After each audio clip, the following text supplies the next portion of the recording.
Hello everyone, welcome to easy engineering. आज हम लोग स्टडी करेंगे कि हीट रेजिस्टेंस स्टील क्या होता है, इसका कंपोजिशन क्या है, डिफरेंट टाइप्स कौन कौन से हैं, इसकी प्रॉपर्टीज़ क्या क्या होती है और हीट रेजिस्टेंस स्टील के डिफरेंट एप्लीकेशंस कौन कौन से हैं।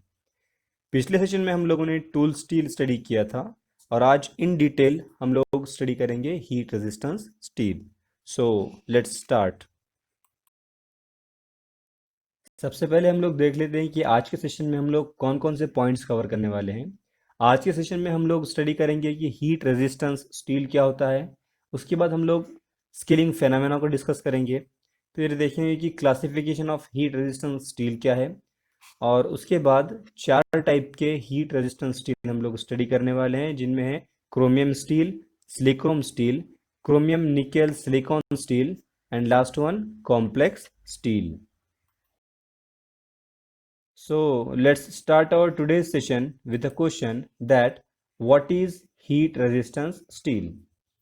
कुछ पॉइंट ऑफ एप्लीकेशन ऐसे होते हैं like thermal power plant, steam boiler, chemical process industries and oil filtration plant.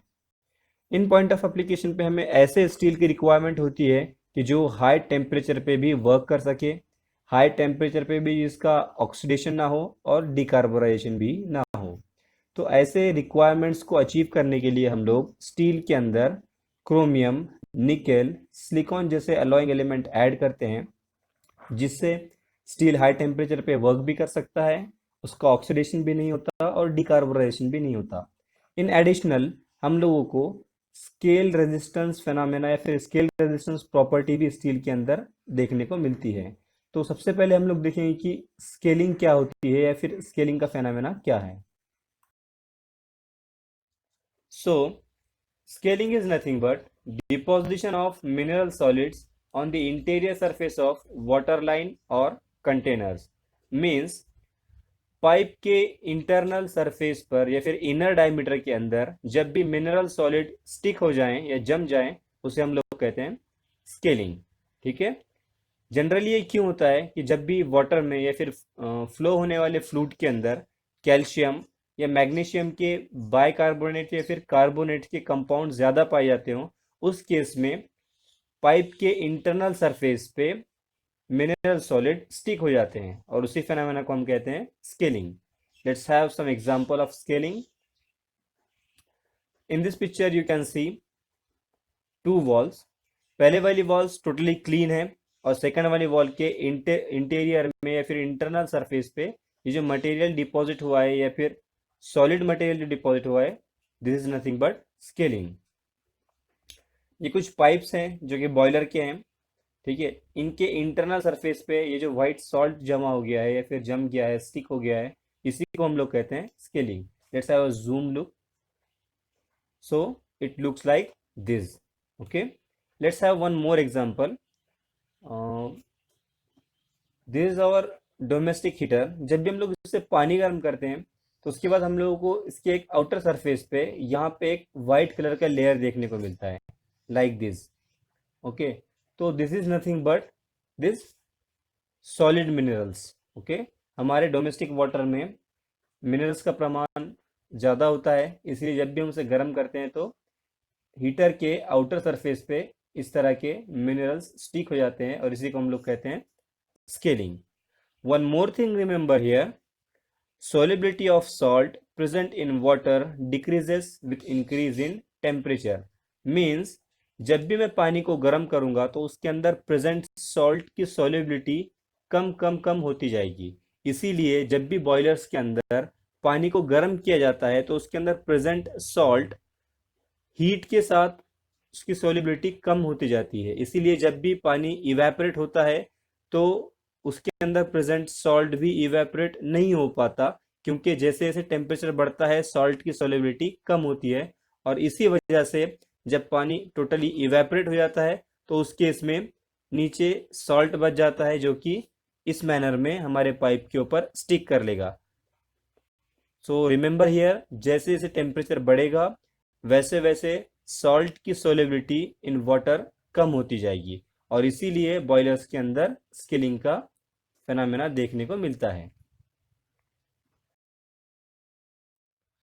So let's study some effects of scaling. First one is reduction in diameter of pipe. Second one is reduction in flow rate of fluid. Third one is requirement of extra heat. Fourth one is reduction in efficiency of plant. Here some values are given which we will study after understanding of this example. So सबसे पहले देखते हैं कि reduction in diameter of pipe. यहाँ पे normal condition है हमारे pipe की, यह है वॉल थिकनेस पाइप का और इसके अंदर से जब फ्लूइड फ्लो हो रहा है, ठीक है। इनिशियली हम लोग क्या करते हैं, पाइप को 120 डिग्री सेल्सियस देते हैं और यहाँ से आउटलेट में जो वाटर निकल रहा है इसका टेम्परेचर होता है 100 डिग्री सेल्सियस। यहाँ से 20 डिग्री सेल्सियस हमारा हीट लॉस है, ठीक है। तो यहाँ से हमें जनरली 100 डिग्री सेल्सियस पे वाटर आउटलेट पे मिलेगा, ठीक है। बट जब पाइप के अंदर स्केलिंग हो जाती है, ठीक है, दिस ब्लू और पर्पल लाइन इंडिकेट्स दी स्केलिंग लेयर्स, ओके। ये पर्पल लाइन स्केलिंग को इंडिकेट करती है। तो जब पाइप के इंटरनल डायमीटर के अंदर ये स्केलिंग हो जाती है तो पाइप का डायमीटर कम हो जाता है, वही हमारा फर्स्ट पॉइंट है, reduction in diameter of pipe. Second है reduction in flow rate of fluid, मतलब ज़्यादा डायमीटर में से जितना पानी फ्लो हो सकता था। फर्स्ट ऑफ ऑल देखते हैं फ्लो रेट क्या होता है। Flow rate is nothing but amount of water और amount of liquid flowing per second, मतलब एक सेकंड में कितना फ्लूइड फ्लो हो रहा था उसकी क्वांटिटी स्केलिंग होने के बाद कम हो जाती है। मतलब पहले 1 मिनट के अंदर 10 लीटर पानी इस पाइप में से फ्लो हो सकता था, बट स्केलिंग होने के बाद 1 मिनट में 0.7 लीटर पानी या फिर 7 लीटर पानी फ्लो हो सकता है। मतलब इसका फ्लो रेट कम हो गया या फिर पानी को फ्लो करने की जो क्षमता थी वो कम हो गई, ठीक है, due to reduction in area. Third point है रिक्वायरमेंट ऑफ एक्स्ट्रा हीट। ये पॉइंट समझने जैसा है कि पहले हम लोग क्या कर रहे थे, 120 डिग्री सेल्सियस दे रहे थे और आउटलेट पे हमें 100 डिग्री सेल्सियस पे वाटर मिल रहा था। बट आफ्टर स्केलिंग क्या होता है कि जो स्केलिंग की लेयर है ये एक इंसुलेटर की तरह या फिर इंसुलेशन की तरह वर्क करती है, ठीक है। इससे क्या होता है कि हम लोग आउटर सरफेस से, पाइप के आउटर सरफेस से इसे हीट प्रोवाइड करते हैं तो ये लेयर जो है हीट को अंदर नहीं जाने देती, ठीक है, हीट को रेजिस्ट करती है या फिर रोके रखती है, ठीक है। इसीलिए हमें क्या करना पड़ता है कि extra amount of heat provide करनी पड़ती है। यहाँ मैंने डिफरेंस बहुत कम बताया है बट एक्चुअली में ये नियर अबाउट 200 डिग्री सेल्सियस होगा अगर हम लोगों को इधर 100 डिग्री सेल्सियस चाहिए तो ठीक है।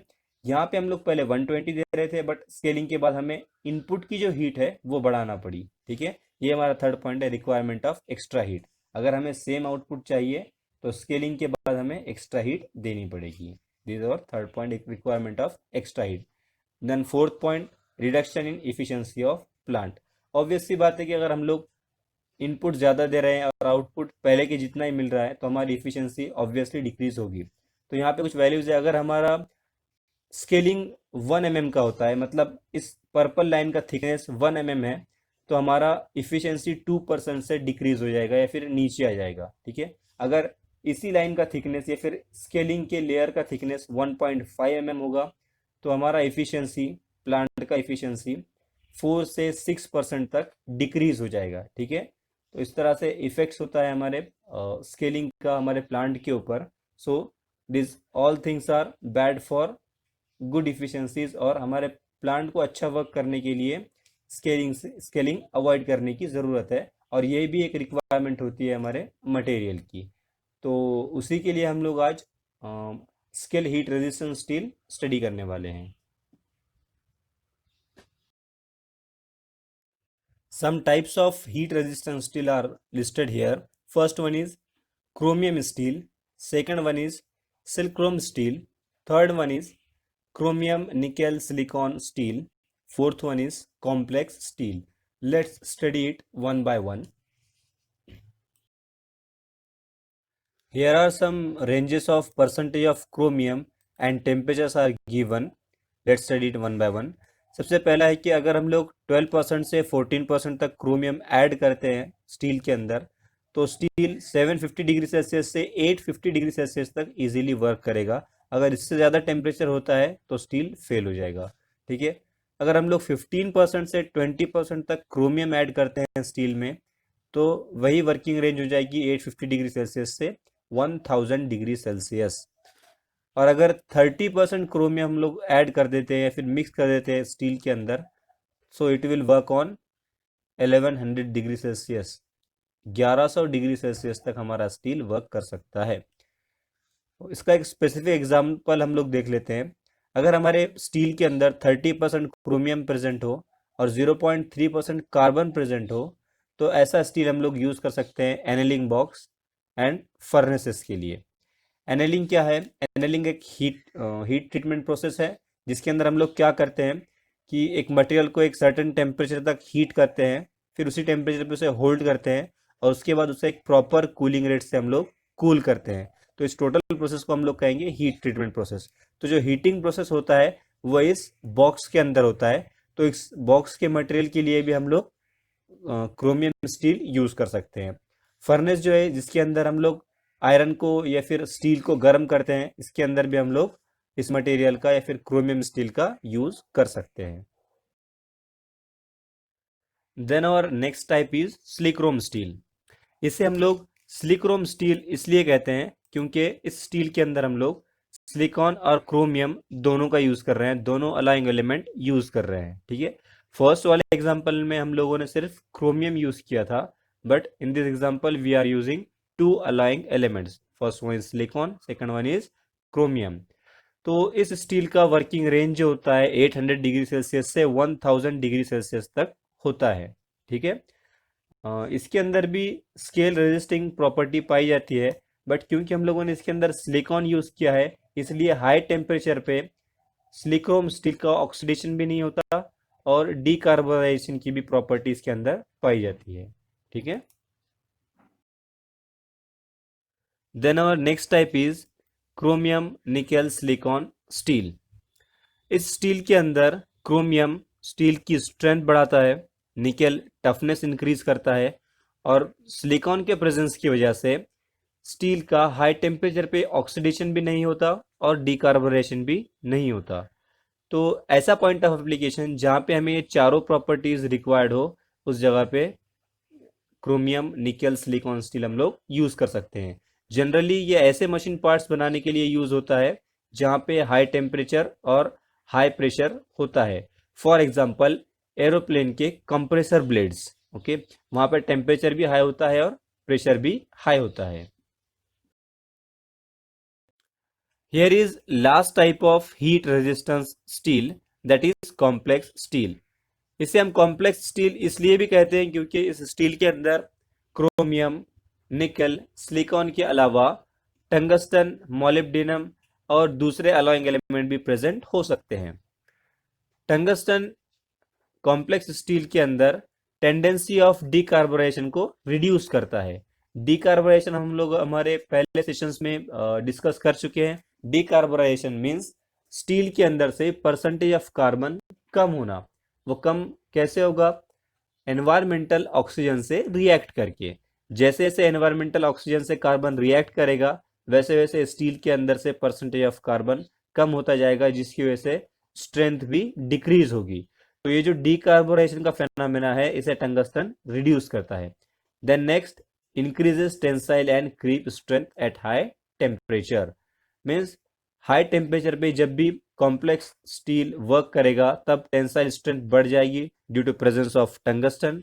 उसके अलावा क्रीप स्ट्रेंथ, क्रीप हम लोग हमारे पहले सेशन में डिस्कस कर चुके हैं। Creep is nothing but phenomena of failure, जिसके अंदर हमारा मटेरियल फेल होता है due to repetitive load, okay, और साइक्लिक लोड।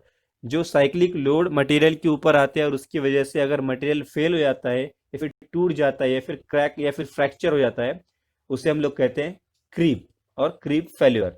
ओके, तो ऐसे फेल्यूर को रेजिस्ट करने की जो प्रॉपर्टी है उसे हम लोग कहते हैं क्रीप स्ट्रेंथ। तो टंगस्टन मटेरियल की क्रीप स्ट्रेंथ भी बढ़ा देता है at high temperature. Okay, then molybdenum, ये जो है रेड हार्डनेस इंक्रीज करता है मटेरियल की। मींस हाई टेम्परेचर पे अगर कॉम्प्लेक्स स्टील वर्क करेगा तब भी उसका हार्डनेस कम नहीं होगा, वो एज इट इज मेंटेन रहेगा। मींस उसका रेड हार्डनेस इंक्रीज हो जाएगा due to presence of molybdenum. Okay, then in application it is used in steam turbine, gas turbine, valve and high pressure parts of boiler.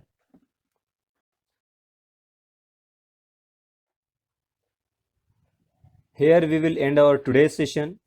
If you are having any kind of question or any query regarding today's presentation or today's session, you can ask it in comment box. Thank you. Thanks for watching.